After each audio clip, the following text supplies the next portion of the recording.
성부와 성자와 성령의 이름으로 아멘. 주님께서 여러분과 함께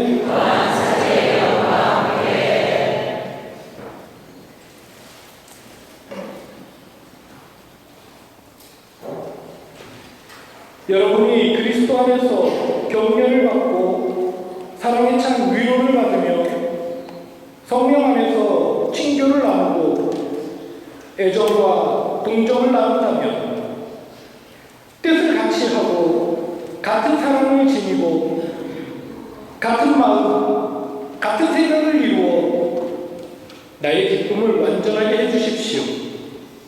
무슨 일이든 이기심이나 허영심으로 하지 마십시오. 오히려 겸손한 마음으로 서로 남을 자기보다 낮게 여기십시오. 저마다 자기 것만 돌보지 말고 남의 것도 돌보아 주십시오. 그리스도 예수님께서 지니셨던 바로 그 마음을 여러분 안에 간직하십시오. 그분께서는 하느님의 모습을 지니셨지만 하느님과 같음을 당연한 것으로 여기지 않으시고 오히려 당신 자신을 비우시어 종의 모습을 취하시고 사람들과 같이 되셨습니다. 이렇듯 여느 사람처럼 나타나 당신 자신을 낮추시어 죽음에 이르기까지 십자가 죽음에 이르기까지 순종하셨습니다. 그러고 하나님께서도 그분을 높이 올리시고 모든 이름 위에 뛰어난 이름을 그분께 주셨습니다. 그리하여 예수님의 이름 앞에 하늘과 땅 위와 땅 아래에 있는 모든 자들이 다 무릎을 꿇고 예수 그리스도는 주님이시라고 모두 고백하며 하나님 아버지께 영광을 드리게 하셨습니다. 주님의 말씀입니다. 하느님 감사합니다. 복음을 읽을 때하고 이 서강을 읽을 때하고는 좀 다르죠. 네. 하느님께 감사드리면서 우리가 들은 이 말씀은 제가 사제 선포하기 전에 묵상했었던 글입니다. 보통 사제들이 사제 소통을 받기 전에 피정을 하거든요.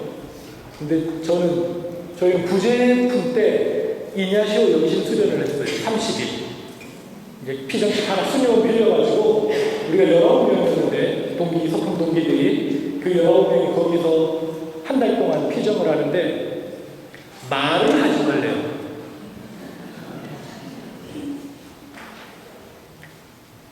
성경만 하나 주셔요. 그리고 예수님하고만 대화해요. 그리고 이제 묵상한 결과를 신부님하고 같이 나누는데 저희 서풍피정 지도 신부님이 참 훌륭한 분이셨습니다.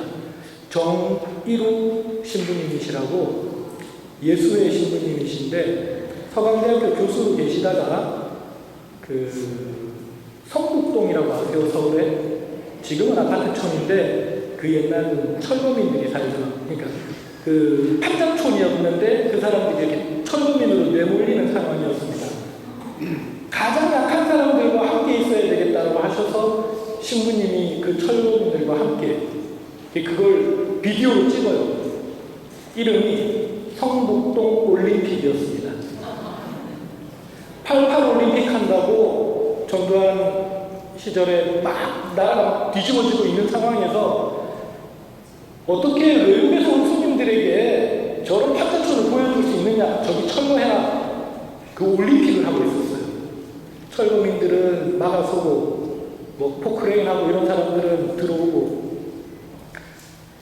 정일우 신부님 사진 나중에 한번 검색해 보시면 쇼 코넬리하고 똑같이 생겼습니다. 어디 분이시겠어요? 아이언이에요. 근데 호주로 가셔가지고 거기서 이제 예수를 서품 받으셨고, 그런데 외국인이 거기에 탁 철거민들과 같이 서 있으니까 이 사람들이 당황을 한 거예요. 근데 거기다 신부야. 정말 힘이 되셨던 분이시죠. 네. 그런 분이 저희 서풍피정을 지도해 주시는데 그날 묵상거리를 주셔요. 그날 묵상거리를 주시는데 그 중에 한 가지가 내가 부르는 예수님의 이름은 무엇인가? 이거예요. 나만의 언어로 부르는 예수님의 이름을 만들어라. 여보, 어떻게 부르세요? 아가처럼 나의 사랑이요, 나의 님이요, 뭐 이렇게 부르기는 남자라서 좀 닭살스럽고, 그렇다고 뭐라고 불러야 되나 뭐 애매하게 고민하고 있는데, 저는 결국 답을 제대로 못 찾았어요. 답을 못 찾았는데, 제 동창 신부가 임성환 요셉 신부라고 예전에 샌안토니오 교포사목도 했었던 신부인데, 그 친구가 부산 사투리로 행님아!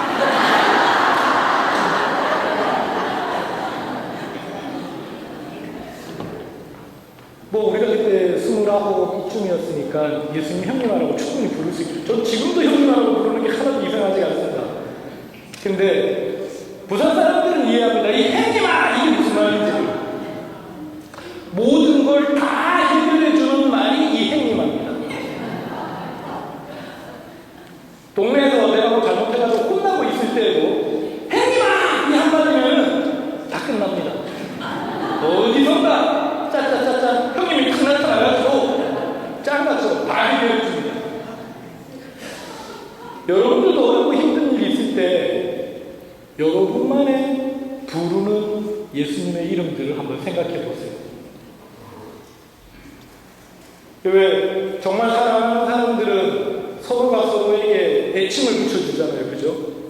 그런 애칭이 하나 필요할 것 같습니다. 또 어느 날 정희루 신부님께서 우리에게 숙제를 내주셨는데 하느님의 얼굴을 묵상하라는 거예요. 느닷없이 이렇게 신앙생활을 하다가 우리가 뭐 하느님 만나는 게 이루어진다면은 어색하지 않을까 하는 생각이 드는 겁니다. 옛날에 오래된 영화인데 오 하느님이라는 영화 아세요? 오 하느님? 오 하느님? 거기 하느님이 할아버지 청소부로 나와요. 그래가지고 직접 하느님이 나타나셔가지고 법정에서 당신이 하느님이신 것을 보여줘요. 사람들이 잘 안 믿죠. 낯선 하느님의 모습을 우리가 보면 분명히 못 알아볼 거잖아요. 그죠? 엠마오로 가는 구제자도 예수님이 옆에 계신데 못 알아봤거든요. 왜? 그들의 상식에서는 이미 죽으신 분이거든. 근데 그분이 옆에 있을 수가 없잖아요. 빵을 떼실 때야 예전의 예수님 모습과 오버랩되면서 알 수 있게 되는 거거든요. 우리도 우리 상식 안에만 갇혀있으면 하느님 얼굴을 보기가 힘들 거다라고 하면서 언젠가 하느님 만날 건데 그럼 하느님 얼굴을 미리 좀 묵상을 해봐. 암만 묵상해도 한 번도 본 적 없는 하느님 얼굴이 어떻게 떠오르겠어요. 그래서 저는 빛으로 얘기를 했죠. 태양보다 더 환하게 찬란한 그런 빛이 제가 생각하는 하느님 얼굴입니다. 신부님이 니는 볼 수 있겠나? 눈부시다. 그리고 이건 정말 그렇게 해서 이냐시오 영신수련은 그날 해가지고 답을 다 얻는 게 아니고 평생 계속 찾아야 되는 거거든요. 그런데 그때 신부님이 저희에게 해주신 말씀이 사람이 하느님의 모습을 닮아서 창조되었다라는 것을 생각하자. 네. 그 얘기를 들으면서 제가 생각한 게 왜 한국인의 표준 얼굴 뭐 이런 거 나오는 거 있죠. 그게 어떻게 만드는 건가는 사람 얼굴을 계속 겹치는 거거든요. 그래가지고 그 평균을 내는 거예요. 아마 지금은 지구 인구가 80억이랍니다. 80억 지구인들의 얼굴을 다 하나로 합치면 하느님 얼굴 좀 닮지 않았을까? 이 생각들을 해봅니다. 이 이야기는 조금만 더 돌려서 얘기하면 내 옆에 형제, 자매, 좀 더 멀리 있는 지구촌의 형제, 자매, 아프리카든 어디든 전혀 내가 본 적이 없는 그 모든 지구인들이 낯설지 않아야 하느님도 낯설지 않게 된다는 거예요. 모든 형제, 자매들을 사랑하는 마음을 가져야 하느님 얼굴 봤을 때 낯설지 않을 수 있다는 얘기예요. 근데 누군가 미워하는 얼굴이 먼저 떠오른다면, 그리고 그 얼굴이 하느님 얼굴이라면, 보기도 싫은 저 얼굴 이렇게 해서 고개 돌리는데 그게 하느님 얼굴이라면 하느님 볼 수 있겠냐 이거죠. 꼭 죄를 지어서 하느님 얼굴을 못 보는 게 아니고, 미워하는 사람, 사랑이 없는 마음, 그런 상태는 실제로 하느님 나라 가도 하느님 얼굴 보기는 힘들지 않을까라는 생각입니다. 서풍전 피중을 하다가 그때 성경 하나만 있어가지고 성경을 열심히 보고 있었는데, 하느님 얼굴 이러면서 이제 성경을 계속 보고 있는데 좀 엉뚱하게 예수님 얼굴이 생각이 나는 겁니다. 예수님 얼굴은 어떤 얼굴일까? 그래서 성경 본다고 예수님 얼굴이 떠오르지는 않을 건데, 그래도 볼 게 성경밖에 없어가지고 보는데 재밌는 게, 성경에 예수님의 표정에 대해서 화내셨다, 우셨다, 근심하는 얼굴로 보셨다, 대견한 눈으로, 사랑하는 눈으로 보셨다, 뭐 이런 건 나와요. 근데 예수님이 웃으셨다는 얘기가 한 번도 안 나와요.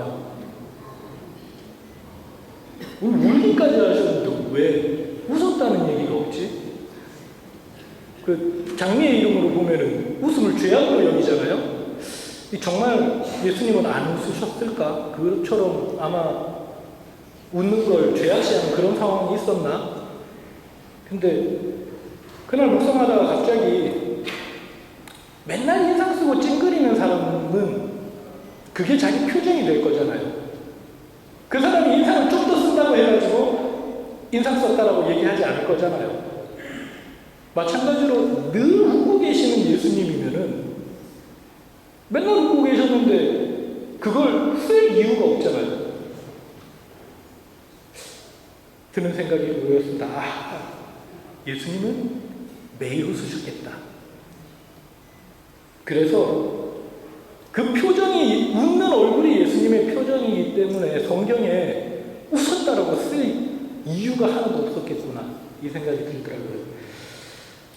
오늘 강연을 마치고 가시면서 제가 직접 다 드리면 좋겠는데 300분이 넘는데 이거를 일일이 하면 아침 밥 먹을 때보다 훨씬 더 기다리셔야 될 것 같아가지고 뒤에 우리 봉사자들 통해가지고 예수님 웃는 얼굴입니다. 저도 어렸을 때 그랬어요. 그래가지고 하나씩 가져가시도록 하시면 되겠습니다. 세 번째 강의는 그래서 예수님 마음을 우리가 좀 간직해야 되는데 어떻게 하면 예수님 마음을 간직할까라는 겁니다. 첫 번째로 말씀이 곧 사람이 되셨지 않습니까? 예수님 안에 머물고 하느님 안에 머무는 방법은 첫 번째로 제가 생각한 건 그래서 말씀 안에 머무는 겁니다. 말씀이라고 하는 게 성경도 말씀이죠. 그죠? 그리고 기도를 통해서 우리가 받는 것도 말씀입니다. 그리고 직접 들려주시는 예수님 말씀도 있을 거예요.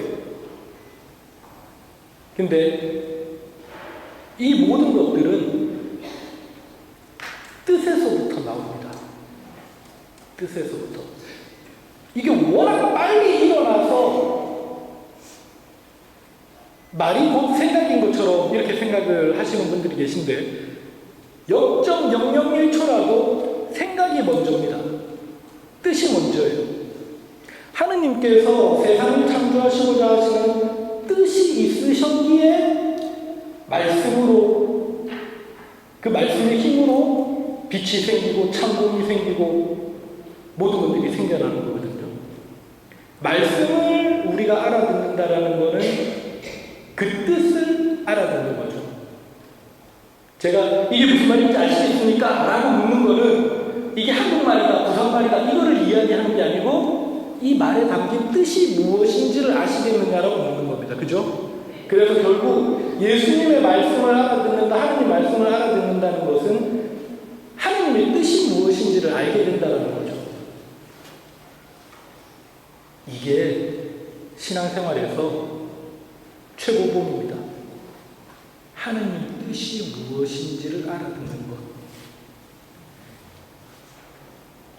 그걸 하려면은 딱 한 분의 모델이 있습니다. 물론 예수님도 모델이시죠. 근데 예수님 말씀 자체이시니까 딱 한 분의 모델이 있습니다. 누구시게요? 그렇습니다. 성모님입니다. 루카복음은 안 읽었는데 루카복음 보시면 성모님의 순종에 대해서 루카복음 사가가 적어둔 부분들을 보게 될 겁니다. 혹시 지금 필요하신다면은 제가 읽지는 않을 거고요. 여러분들 핸드폰에 어플리케이션 찾는欄에 가톨릭 성경, 안드로이드는 구글 앱센터 거기로 들어가시고요. 애플은 그 앱스토어 들어가셔가지고 한글로 치십시오. 카 아닙니다. 가톨릭 성경 치시면은 가톨릭 성경이라고 어플리케이션이 하나 뜰 겁니다. 뭐 들으시면서 지금 찾으셔도 됩니다. 이젠 정말 성경을 들고 다니면서 어디서든 볼 수 있게 이렇게 했어요. 검색 기능도 뛰어나서 그대로만 치면 그대로 나오니까. 루카복음 2장을 보시면서 생각해 보시면은 예수님께서 잉태되실 때 성모님께서 계십니다. 문제가 요셉과 약혼한 사이였다는 거예요. 요셉과 약혼한 사이.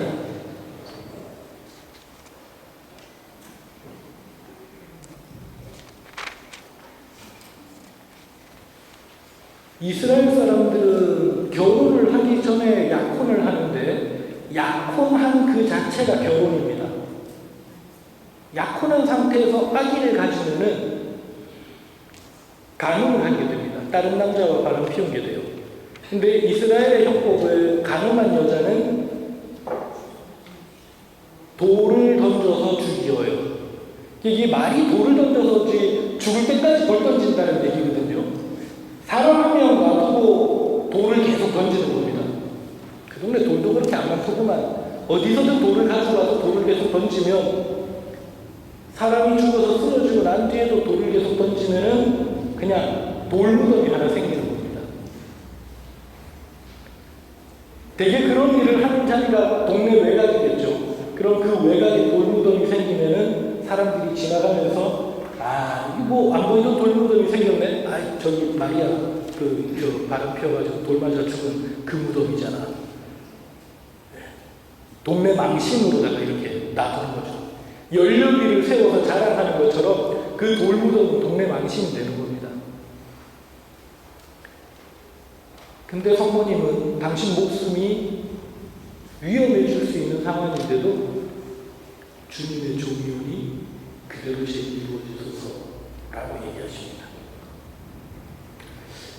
아까 삼종기도를 하면서 제가 얘기하려고 했던 게 이겁니다. 육화강생의 신비는 하느님의 뜻을 이해 못하는 사람들만 있었으면 불가능한 일이다라는 거죠. 하느님의 뜻이 무엇인지를 모른다 하더라도 그 뜻에 순종하는 성모님이 계셨기에 육화강생의 신비가 이루어질 수 있었습니다. 제가 쓰는 말도 안 되는 소설이 몇 가지 있는데 그 중에 한 가지가 이겁니다. 예수님께서 다시 오시고자 하셨어요. 다시 오시고자. 하도 뭐 그때 왔다가 십자가에 못 박혀 죽었는데도 도저히 못 알아듣고 이래가지고 내가 또다시 한번 가야 되겠다 이래서 예수님께서 다시 오시기로 하고 성령께 갈 장소를 갈 어머니를 좀 정해달라 이렇게 얘기를 했어요. 이제 예수님도 조금 세상을 알게 되셔가지고 부잣집에 똑똑하고 예쁘고 참하고 신앙심도 깊고,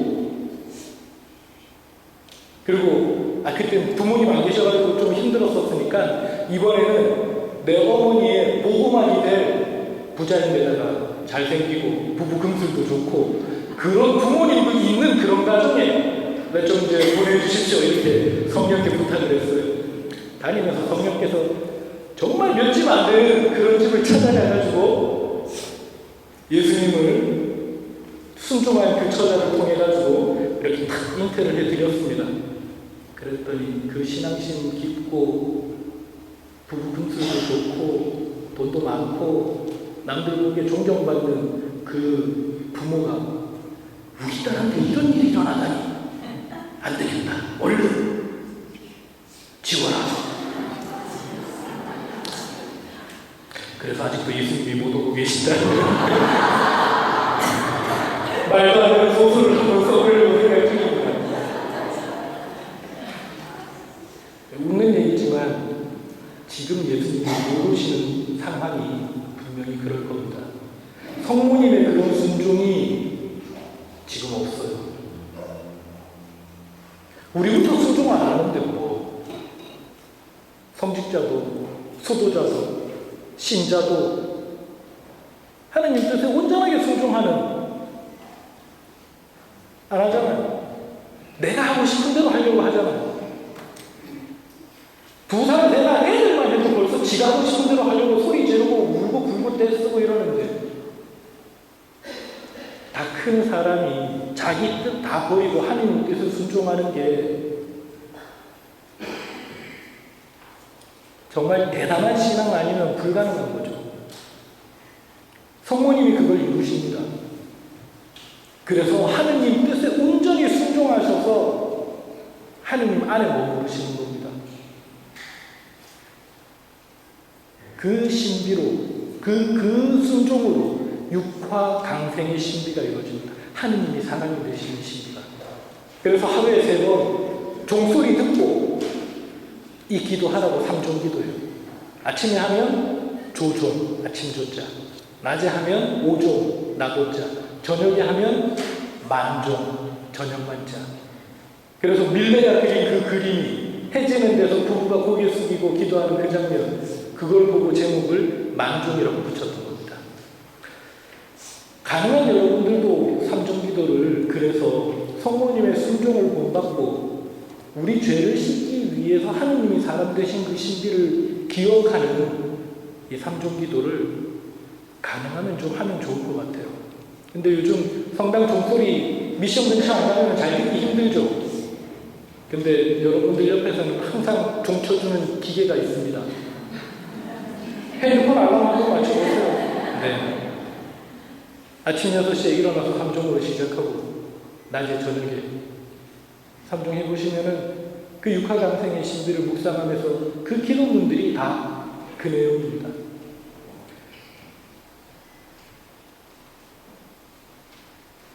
그 순종으로 우리가 하느님 안에 머문다면은 목표가 머무는 게 끝이 아닙니다.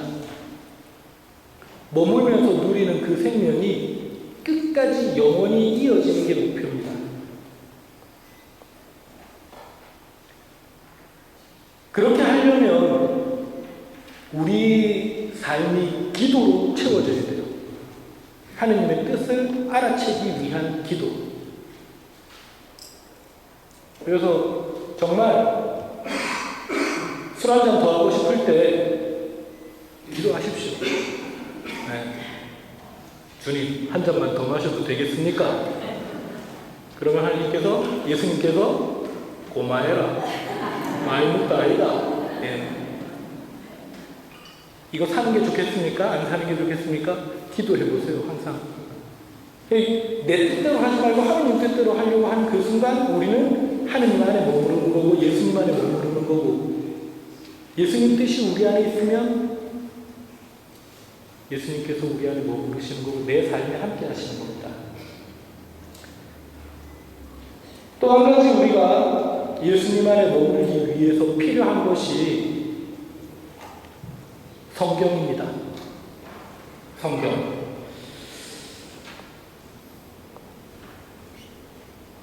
이 성경은 좀 복잡하게 만들어졌어요.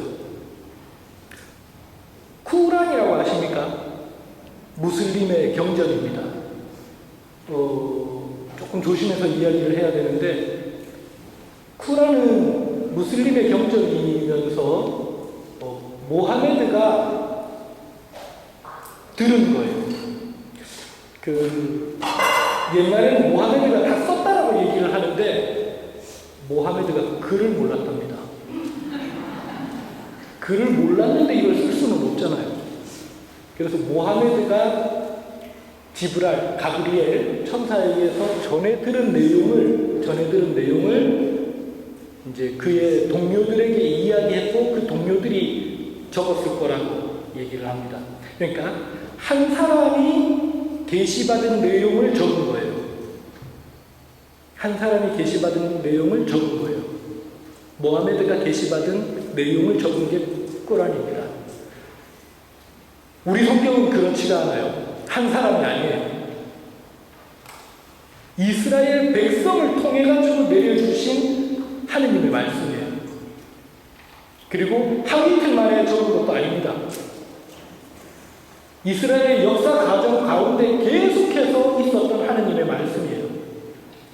어느 순간 그것이 글자로 기록되기 시작합니다.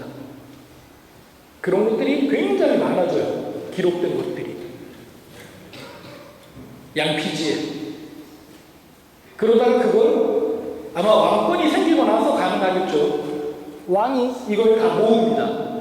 모아가지고 겹쳐지고 중복되고 이런 것들은 또 정리를 하고 비슷한 내용은 더 원전에 가까운 걸로 포개고 그러면서 이걸 작업을 합니다. 대대로 작업을 합니다. 대규모의 작업을 합니다.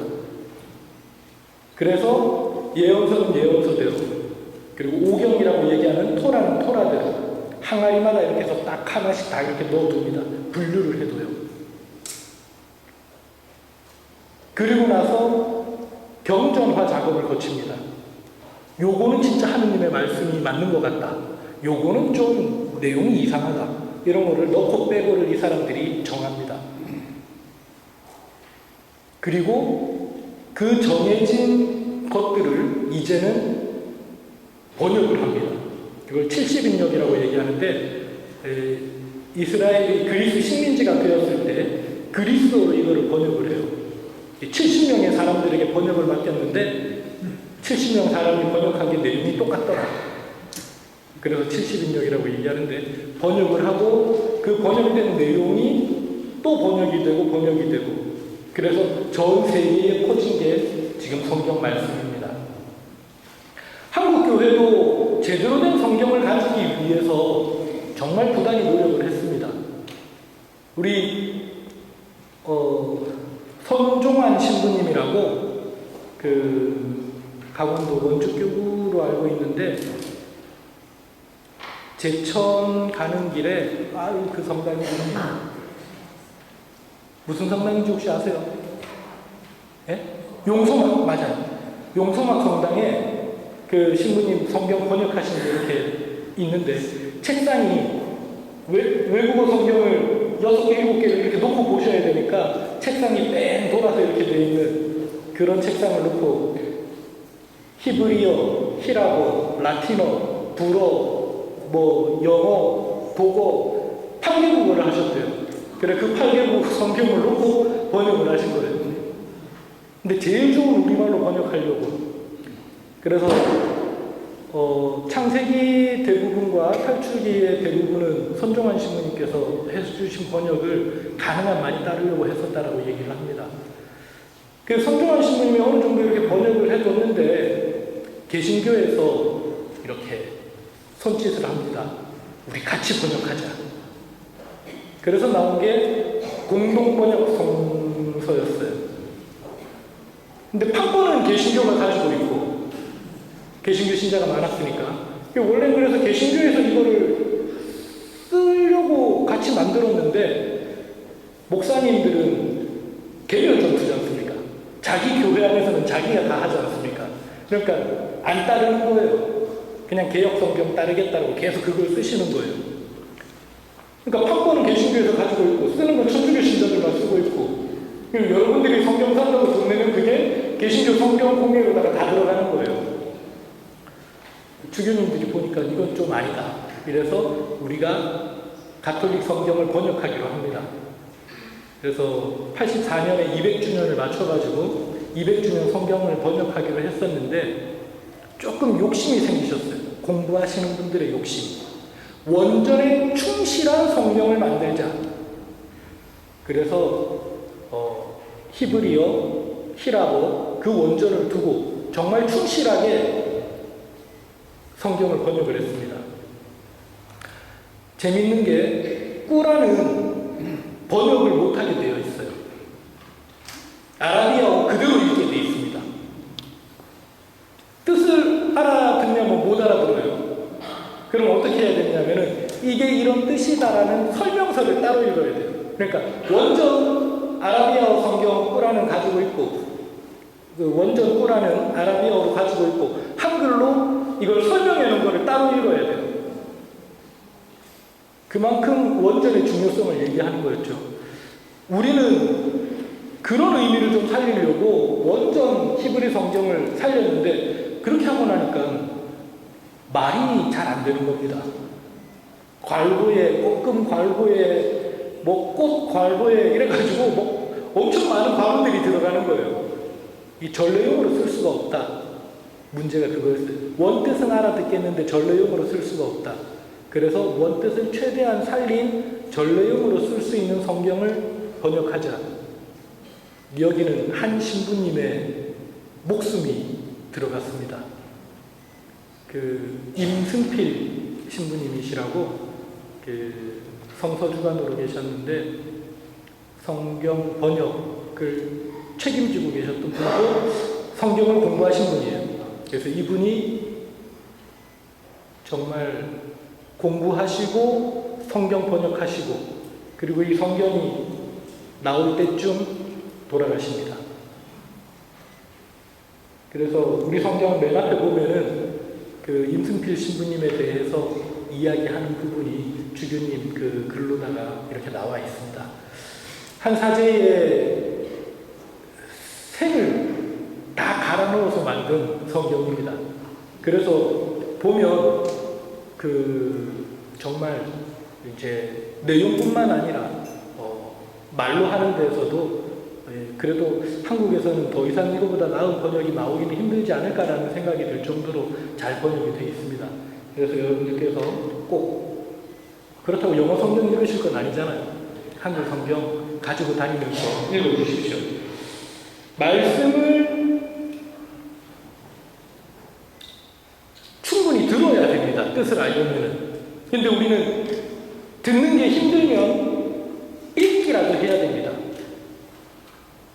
예수님 안에 머무는 방법이 성경을 읽는 겁니다. 그냥 확 줄이면은 예수님은 무슨 말씀하시는지 알아들으려면 성경을 읽어라라는 겁니다. 천주교 신자들이 개신교 신자만큼 성경을 안 읽는다고 여러분들도 스스로 생각하고 계시죠, 그죠? 근데 신앙생활을 하면서 어떻게 성경 말씀 없이 살아갑니까? 우리가 듣는 전례의 모든 말들이 다 성경에서 나오는 말인데 꿀리지 마세요. 여러분들은 하느님 말씀 안에 살고 있는 겁니다, 이미. 조금 더 열심히 이제 내 손으로 내 눈으로 찾아가지고 읽으면 억지로 외우려고 달달달 하는 것보다 우리는 삶 속에서 하느님 말씀에 젖어 있는 상태에서 그 말들을 확인하면 쏙쏙 다 연결이 됩니다. 창조도 말씀으로 이루어졌잖아요. 우리 전례용어가 미사 때 쓰이는 말들이 그냥 하는 얘기들이 아닙니다. 주님께서 여러분과 함께, 그럼 여러분들은 또한 사제의 영과 함께. 이게 전례 용어예요. 어디 가가지고 친구 만났을 때, 야, 너 하느님과 함께 사는구나. 그런 얘기 할 수 있습니까? 하느님의 영이 너의 안에 자리 잡고 있다. 너는 정말 하느님의 사람이다. 그런 얘기 할 수 있습니까? 아니요. 세상에서는 이런 얘기 하면은 영 장난도 성당만 회사지도만 해. 갔네. 그런 얘기 있습니다. 근데 이런 얘기를 미사 때는 공공연하게 해요. 그게 축복이에요. 신자가 신자에게 해주는 축복으로 하느님의 말씀을 하고, 그럼 우리 미사가 거룩해질 수밖에 없는 거죠. 그런 말씀에 여러분들이 젖어서 살고 있는 겁니다. 글로 쓰인 것만 하느님의 말씀이겠습니까? 성전은요, 여기 담겨있는 우리 기도들이나 다 하느님 말씀이잖아요. 좀 더 구체적인 말씀이 부족하다는 거죠. 그거는 읽으면 됩니다. 읽어보시겠습니까? 네. 꼭 처음부터 안 읽어도 되고 아무 데서나 읽어도 됩니다. 읽다 보면 시간이 잘 갑니다. 빠집니다. 재미없는 부분 넘어가세요. 무슨 말인지 모르겠다 넘어가세요.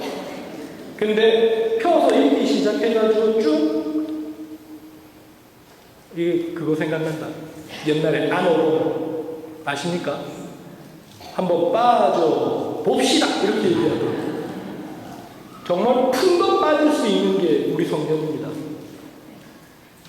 그런 역사 속에서 신부님들의 번역 속에서 이렇게 만들어진 책이 있고, 근데 이거 안 읽을 수가 없죠.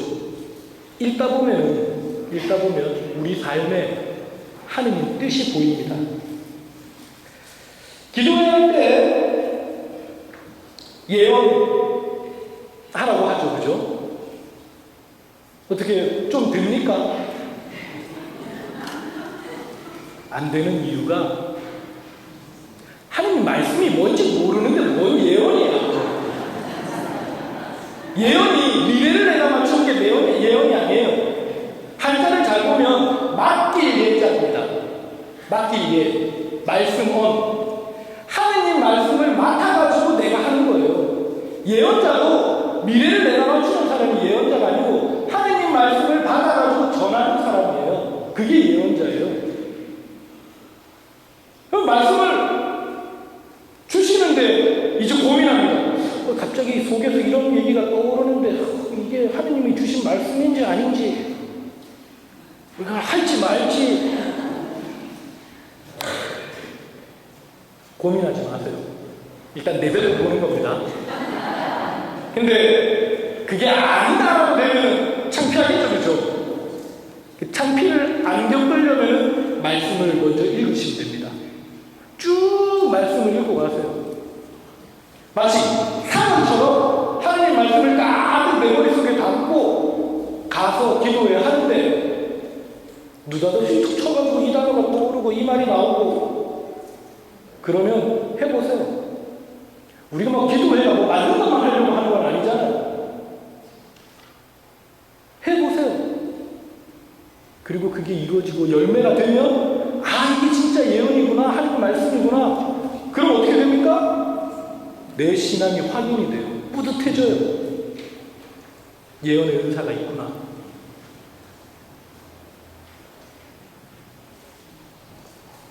그렇게 하나님 말씀의 힘으로 좀 살아가야 합니다. 제가 요거 좀 짧게 확 갈 건데, 이건 여러분들 나중에 성경을 찾아보시기 바랍니다. 말씀 안에 머물고 하느님 뜻을 실천하게 되면서 우리들이 피하게 되는 게 있습니다. 그게 유혹이고 그게 죄들입니다. 말씀의 힘이 내 안에 세게 들어오면 세게 들어올수록, 학집합이 많아지면 많아져, 교집합이 많아지면 많아질수록 유혹과 죄는 적어집니다. 근데 말씀에서 멀어지게 되고 제대로 말씀을 모르게 되면 유혹이 많아집니다. 성경 안에 이런 유혹들을 이겨내는 장면들, 유혹에 넘어가는 장면들, 말씀들을 제가 쭉 한번 좀 찾아봤어요.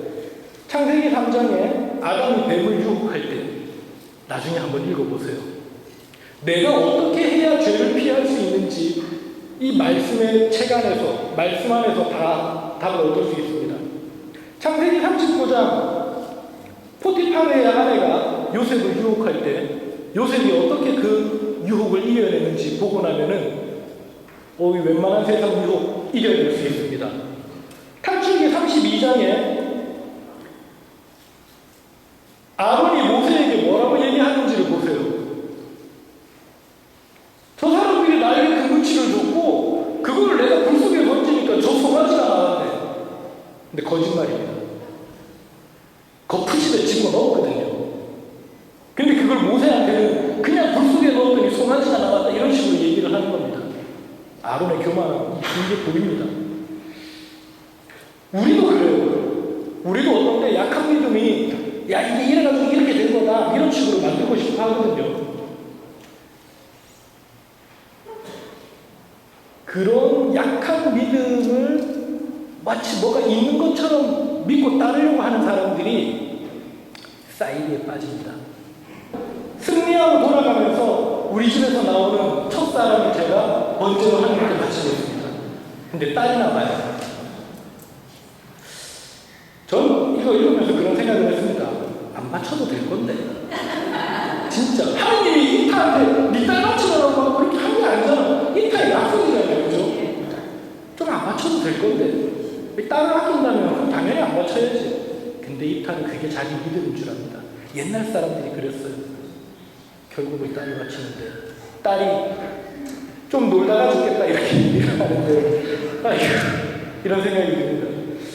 쓸데없이 말하는 그런 유혹들 그리고 판관기 16장에 삼손이 들릴라에 의해서 자기 힘의 원천을 이야기하는 부분도 보면 삼손이 원래 결혼을 해요. 아내를 얻으려고 하는데 이 아내를 좀 동네 사람들이 짓궂게 부는 바람에 다른 사람한테 뺏깁니다. 그래서 삼손이 화가 나요. 화가 나가지고 여우꼬리에 불 붙여가지고 막 홀랑 다 태워버리기도 하고 블레셋 사람들을 괴롭히기도 하고 막 이럽니다. 그러니까 블레셋 사람들이 삼손을 무너뜨리려고 이 드릴라를 삼손한테 드리는 거죠. 근데 하는 이 모양들이 삼손이 얘기 안 하거든요. 근데 끝까지 결국은 알아내고 머리 자르고 그래서 힘을 잃게 됩니다. 그 유혹이 얼마나 끈질긴가 이걸 보는 방법이 여기 있습니다. 그리고 사무엘하고 11장에 다윗이 밧세바를 아내로 취하는 그 장면에 우리아를 죽이는 그 장면을 생각해보면 우리가 남이 죄 짓는 걸 보면서 내가 죄를 피할 수 있는 방법들이 성경 안에도 담겨 있다는 겁니다. 읽어보시고요.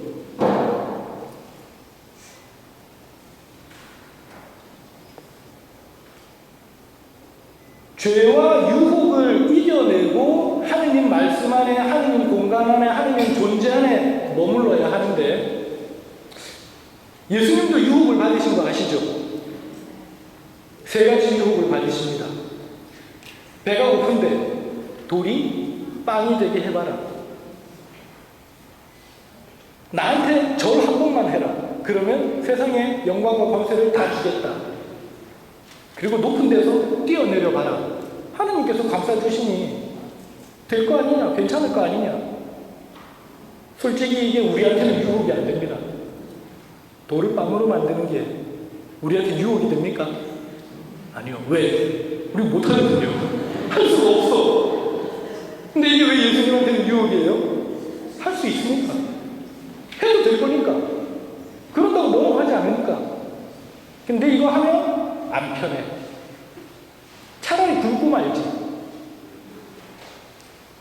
땅만한테 절해가지고 세상 거 다 받아가지고 제자들 나눠주고 부자 만들어주면 뭐 예수님도 편하고 우리도 편하고 오예. 근데 하느님만 섬기라고. 말씀이 기록이 그렇게 되어 있지 않느냐. 결국 말씀의 힘으로 유혹을 이겨내는 겁니다. 우리도 그렇게 될 수 있어야 됩니다. 예수님 안에 머무르고 하느님 안에 머무르기 위해서 말씀을 읽고 말씀의 힘으로 유혹을 물리치는 것. 우리가 해야 할 일입니다. 이스라엘 백성들은 거짓 예언자의 예언에 굉장히 좋게 반응합니다. 그리고 진짜 하나님의 말씀을 전하는 예언자들을 박해합니다. 왜? 진짜 예언자가 하는 말이 자기 뜻하고 안 맞거든요. 우리 뜻하고 안 맞는 이야기를 들을 때 좀 고민하고 묵상해 봐야 됩니다. 하나님의 뜻이 내 뜻과 부딪히고 있는 건 아닌가? 누가 넌 좀 교만하다 이렇게 얘기를 하면은 일단 받아들이고 한번 생각해 봐야 됩니다. 교만한데 교만하다고 하니까 교만한 거 맞구나. 그냥 수긍하면 별 문제가 없는데 난 안 교만한데 라고 생각을 하고 있었는데 교만하다고 얘기하면은 정말 내가 교만한 건가? 그거 한번 좀 묵상을 해봐야 됩니다. 말씀으로 우리 삶을 비춰보는 거울이 된다는 거죠. 성경을 읽었는데 이런 내용이 나온다. 근데 이 부분이 나한테 굉장히 불편하다. 그러면 내 삶에서 이 말씀과 부딪히는 부분이 없는지 살펴봐야 됩니다. 이렇게 말씀으로 우리들이 생활을 해나간다면 결국은 이 말씀이 기도가 됩니다. 그리고 이 기도가 우리를 하느님께로 이끕니다. 인디언들은 막 말을 타고 가다가 갑자기 멈춰 서가지고 자기가 말 타고 온 방향을 이렇게 되돌아본답니다. 왜 그런가 하니까 말을 쉬게 하는 것도 아니고 내가 어디에서 왔는가 그거 확인하는 것도 아니랍니다. 내 영혼이 제대로 따라오고 있는지 영혼이 따라올 시간을 주는 거랍니다. 말이 빠르게 달리니까. 신앙생활 하면서 우리에게도 그런 시간들이 필요합니다. 정말 내가 하느님 얼굴 보기 위해서 충실하게 제대로 신앙생활을 하고 있는지 그걸 기도회를 통해서 해도 좋고요. 성경을 읽으면서 해도 좋고요. 그런 신앙생활을 하는 그 과정들이 사실은 그런 피정을 가고 이런 묵상을 하고 이러는 시간들이 사실은 우리 신앙생활에 필요한 부분입니다. 예수님과의 일치를 이루는 그 접점을 이제 찾는 목표를 세워야 됩니다. 정말 내가 예수님과 합집합과 교집합이 딱 맞게 되려면은 넓이와 폭과 깊이를 가지고 계신 그 예수님께 정말 점 하나고 선 하나고 면 하나지만 우리가 그 안에 온전히 담기려면 노력이 좀 필요하죠. 그래서 말씀을 읽고 예수님을 사랑하고 기도하고 교회 안에 머무르는 겁니다. 교우들과 더불어서 성사생활하면서 그렇게 우리가 하느님의 얼굴을 찾아가는 그 과정 속에 우리 신앙의 그 길들이 말씀이 곧 내비게이션이 되고요. 기도가 곧 나침판이 되고요. 그래서 우리 그 신앙의 길이 우리를 하느님께로 인도하시고 그때는 이미 죄를 물리치고 하느님께로 가는 그 길이기 때문에 하느님 얼굴 보면서 새로운 에덴 동산, 새로운 낙원에서 저녁거리낌 없이 부끄러움 없이 하느님과 함께 얼굴을 마주하고 영원한 생명을 누리는 그 복락을 우리가 누리는 겁니다. 아빌라의 성녀 데레사는 그래서 이런 얘기를 남깁니다. 하느님만으로 족하도다.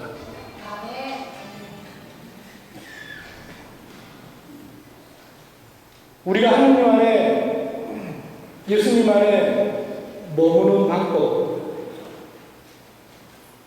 그건 하느님과 하나 되는 일치의 삶입니다. 그러기 위해서 말씀을 받아들이고 읽고 기도하고 성사생활하고 여러분들은 그걸 위해서 그렇게 모든 걸 해왔던 것 아닙니까? 근데 우리 삶은 영원하지 않아요. 유통기한이 있거든요.